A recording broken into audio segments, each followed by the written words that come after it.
Yes.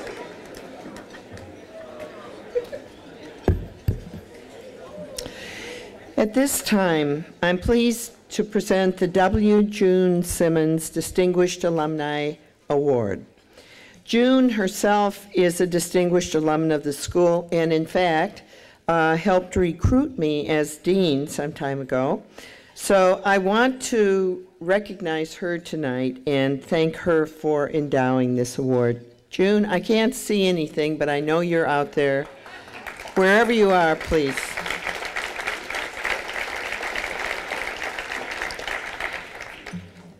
This year's Distinguished Alumni Award is presented to Stephen Peck, President and CEO of U.S.VETS, which is the nation's largest nonprofit organization dedicated to assisting veterans who are making the transition to civilian life. It has 11 sites in 9 states, serving more than 2,500 veterans each day. Stephen, who served as a U.S. Marine Corps, member of the U.S. Marine Corps in the Vietnam War, has been working on behalf of homeless and other troubled veterans for nearly 20 years. And he actually is one of the first students, one of the first alums that I met when I came here 14 years ago. He earned his MSW from the USC School of Social Work in 1997, and he's the founding director of the largest program at U.S.VETS, which houses more than 500 veterans and provides services such as substance abuse treatment and employment assistance. It's the largest social service program for homeless veterans in the country. His full-time commitment to veterans began 20 years ago when he founded the Far From Home Foundation to advocate for homeless veterans' issues. So it's with very, very great pleasure that the USC School of Social Work honors Stephen Peck with the W. June Simmons Distinguished Alumna Award. Congratulations, Steve.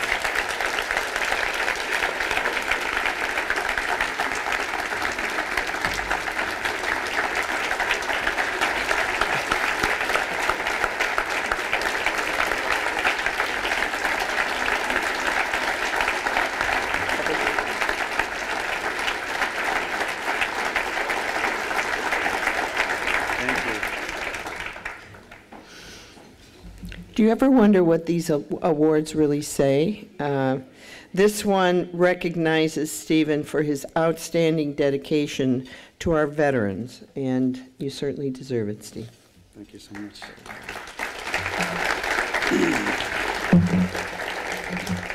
Thank you, Marilyn. And I met her immediately after she became dean. I just by chance came to a reception that she was holding, and have known her ever since. And it's extraordinarily long way that both of us has come. I became a social worker to serve veterans. I was not going to a generic social worker that would serve any needy population. It was specifically for veterans. I was a documentary filmmaker, and in 1989 I discovered that about 1/3 of all homeless men were veterans. So I went down to Venice Beach to film a group of 6 homeless veterans who were on the beach and taking care of each other, hoping to do a film that would bring attention to the problem. One of these veterans was a guy named Lamont, who was a rifleman in Vietnam. And in Vietnam, it was not uncommon for a rifle platoon to come over under fire from a village. And the answer was a hail of bullets from our soldiers, and then they would sweep through that village. And it was also not uncommon for them to see that they had killed a number of women and children. This is hard for them to see, and it was very disturbing for Lamont, and Lamont spent his time back here in this country staying drunk to forget. Another of them was a guy named Jim, who who was at the Battle of Quai San. In 1968, he earned a Silver Star for saving the lives of two guys in that battle. That Silver Star was actually pinned on him by President Lyndon Johnson. He came back to this country disillusioned, depressed, had PTSD, got into a lot of bar fights because he couldn't control his anger, and hit the wrong guy once who pulled out a gun, shot him, and paralyzed him from the waist down. So Jim was living in his car on Venice Beach, his wheelchair outside the door, and his Silver Star in the glove compartment. These are the guys that I became a social worker to serve, and many others like them. There were more than 200,000 homeless veterans at that time. There were many veterans living on the edge of society, one paycheck or one disability check away from homelessness. And there were far too many who were in despair and were taking their own lives. Even today, 18 veterans a day are committing suicide. When I was in Vietnam, I learned a couple of things. One is you face enemy fire. You engage the enemy. If you don't go to where the trouble is, you can't handle the problem. And we certainly have a huge problem in front of us. There are going to be a wave of veterans coming back from this war who are going to need our help. Secondly, we used the buddy system. We took care of each other. We watched each other's backs. And that is certainly apropos of what we have to do for these veterans who have served us so well. U.S.VETS exists to reach out to such veterans. As Marilyn said, we serve more than 2,000 veterans every day. We put 1,000 veterans back to work every year. We reunite non-custodial fathers with their children. And today we are serving a new generation. Many of those are women.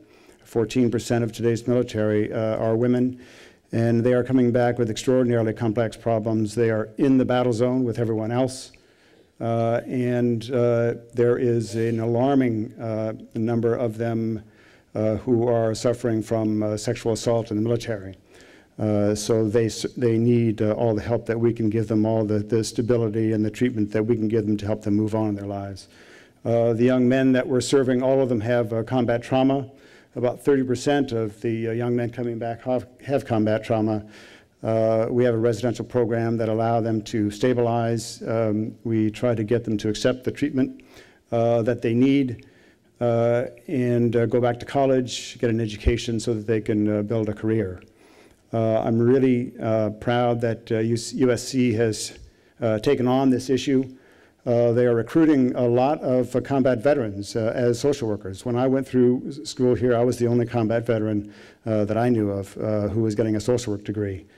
Who better than young combat vets to reach out to young veterans to gain their trust and to help them forward. Our job, as I see it, is to engage this enemy of homelessness, of disillusionment, of disappointment, to let these young men and women know that there's a path forward and that we support their contribution to this country and the sacrifices they have made. Thank you very much.